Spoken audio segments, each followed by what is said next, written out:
That's a really interesting question.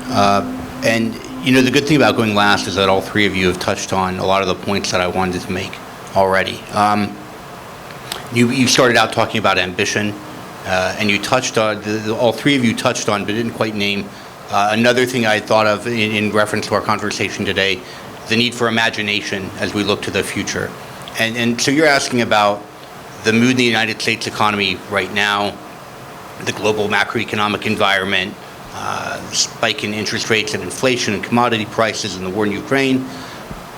Look, I think that all of that is important in the short term, but if we focus on what's right in front of us, we're losing the bigger picture. And these are just transitory things that we need to acknowledge and deal with, but if we're focused on that, we're losing sight of the potential for the future. And what you touched on, what all three of you have touched on, what I think all of us can agree is that the QIZ program and the broader Israeli and Egyptian economic relationship in general quite hasn't delivered up to its potential. And for the United States, the relationship that we have with Egypt, that we have with Israel, that we have as all three of us together, and the relationship that Egypt and Israel have bilaterally is of critical strategic importance to the United States, not just for us, but for the region, for regional stability, economic integration. And I think, you've touched on, Yaniv, you touched on this, Ashraf, as well. Both of your economies are changing in really fundamental ways. Israel's a high-income, high-technology country, the startup nation, right?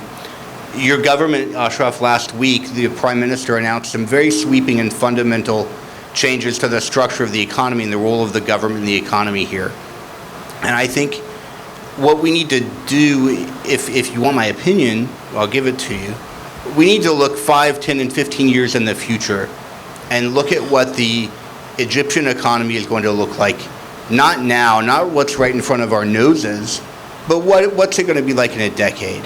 The ICT sector here in Egypt is growing at 20% per year, outstripping by 6 to 1, 4 to 1, the overall GDP growth rate.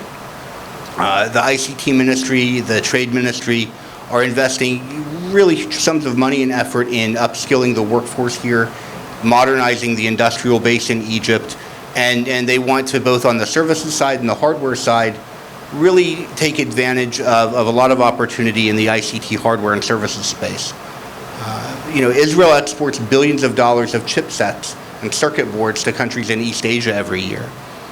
Why isn't Egypt getting a piece of that? Why aren't ambitious entrepreneurs on both sides taking advantage of that? And look, I'll be frank, we're here to talk about the QIZ today, but for the United States of America, we never envisioned the QIZ as the sole channel for economic cooperation and ties between Egypt and Israel. Maybe step one, but I think if we're limiting ourselves to just the QIZ, we're lacking a lot of the ambition and the imagination we need to really take advantage of the potential here. And the QIZ is certainly a critical component, but it cannot be the only component of that relationship. And so I think our challenge, and I'll end here rather than sort of go on, is just that we need to look at the future and imagine the possibilities and the potential and look at the roadblocks that may exist and how we can get through them and start taking the steps today to achieve what the future can be.